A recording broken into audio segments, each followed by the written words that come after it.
मोदी सरकार ने अपना थर्ड रिजिम का पहला बजट आज लोकसभा में पेश किया। बजट काफी प्रगतिशील बजट था। मुझे लगा कि बजट काफी छोटे छोटे सुधारों को साथ में लेकर चलने के लिए गवर्नेंस को बढ़ाने वाला बजट है। जो चेंजेस किए मैं आपके सामने पॉइंट वाइज उसको डिस्कस करता हूं। सबसे पहले स्लैब में जो उन्होंने चेंजेस किया है, जो इंडिविजुअल की जो न्यू टैक्स रिजिम है, उसमें उन्होंने बोला है कि 3 लाख तक कोई टैक्स नहीं लगेगा। 3 लाख से 7 लाख तक जो है वो आपको 5% टैक्स लगेगा। 7 लाख से 10 लाख तक 10% टैक्स लगेगा। 10 लाख से 12 लाख तक जो आपको है वो 15% टैक्स लगेगा। और 12 लाख से 15 लाख से आगे 30% टैक्स लगेगा। तो रिजिम में टैक्स रेट में ये बदलाव किया है। इसके अलावा फर्म, कंपनी, किसी भी कैटेगरी में कोई चेंज उन्होंने टैक्स रेट में नहीं किया है। सैलरीड एम्प्लॉयज को लेकर चलें तो सैलरीड एम्प्लॉयज के केस में उन्होंने 50,000 की जो स्टैंडर्ड डिडक्शन अलाउड थी न्यू रिजिम में, उसको बढ़ा के 75,000 करा है। तो काफी अच्छा प्रपोजल है ताकि न्यू रिजिम को और बढ़ावा मिले और सैलरी एम्प्लॉय जो सैलरीड क्लास असेसी हैं उनको जो छोटे मोटे उनके पॉकेट एक्सपेंसेस होते हैं उसकी उनको डिडक्शन मिल जाए।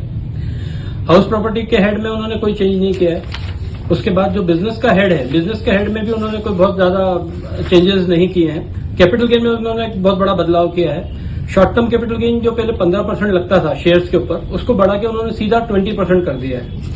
तो शेयर मार्केट के लिए ये चीज नेगेटिव है। लेकिन बहुत अच्छी चीज ये की है कि लॉन्ग टर्म कैपिटल गेन है जो प्रॉपर्टी के ऊपर लगता था, जो पहले 20% होता था, उसको घटा के 12.5% कर दिया है। तो एक प्रॉपर्टी मार्केट के लिए बड़ा अच्छा मूव है ये कि 20% की रेट सीधे 12.5% हो गई है। उसके बाद अपन देखें तो इनकम फ्रॉम अदर सोर्सेस में कोई मेजर चेंज नहीं है। फैमिली पेंशन की जो डिडक्शन थी उसमें मामूली बदलाव है। 15,000 रुपए से उसको बढ़ा के 20,000 कर दिया है। उसके बाद में अपन आ जाए तो टीडीएस और टीसीएस की रेट्स में उन्होंने मामूली बदलाव किए हैं। कमीशन के ऊपर पहले जहां 5% का टीडीएस काटना पड़ता था उसको उन्होंने सीधा 2% कर दिया है। सभी को पता है कि बायबैक की स्कीम थी जो काफी लोकप्रिय थी कंपनियों के बीच में। इसमें क्या होता था, कंपनी के पास यदि रिजर्व एंड सरप्लस अच्छा है तो कंपनी अपने खुद के शेयर बायबैक कर लेती थी। उसके ऊपर होने वाला जो टैक्स रेट थी वो 23.69% थी। वो सरकार ने अलाउ किया था कि वो कंपनी खुद ही जमा कर दे। अब इस प्रावधान में चेंज किया है। अब उन्होंने बोला है कि बायबैक टैक्स की जो जवाबदारी है वो उस आदमी को पड़ेगी जिस आदमी ने उसको रिसीव किया, अमाउंट को रिसीव किया है। तो कंपनी से ये जवाबदारी शिफ्ट होकर अब इंडिविजुअल असेसी के ऊपर आ गई है। माननीय वित्त मंत्री ने फॉरेन टैक्स असेट्स के नॉन डिस्क्लोजर पर भी एक अच्छी बात कही है। उन्होंने बोला है कि साहब 20 लाख से ज्यादा तक यदि से कम की असेट को यदि आपने डिस्क्लोजर देना भूल गए अपने रिटर्न के अंदर तो उसको पीनल कॉन्सिक्वेंस में डीपेनलाइज किया है उसको, मतलब उसके ऊपर आपको दंड नहीं लगेगा।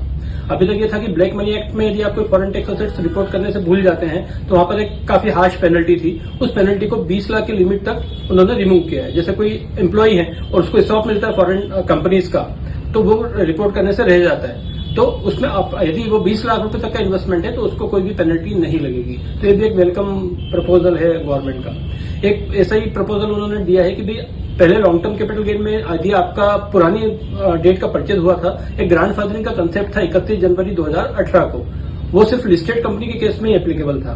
अब इस बजट में उन्होंने प्रपोज किया कि ये प्राइवेट लिमिटेड कंपनी के केस में भी 31 जनवरी 2018 को कोई स्कीम नोटिफाई कर रहे हैं जिसके में उसका कैलकुलेशन करने का एक मैनर डिसाइड होगा और उसकी हम पुराने यदि प्राइवेट लिमिटेड कंपनी के शेयर्स हैं तो हम 31 जनवरी 2018 की डेट लेकर आगे बढ़ पाएंगे। तो ये भी एक वेलकम स्टेप है सरकार का।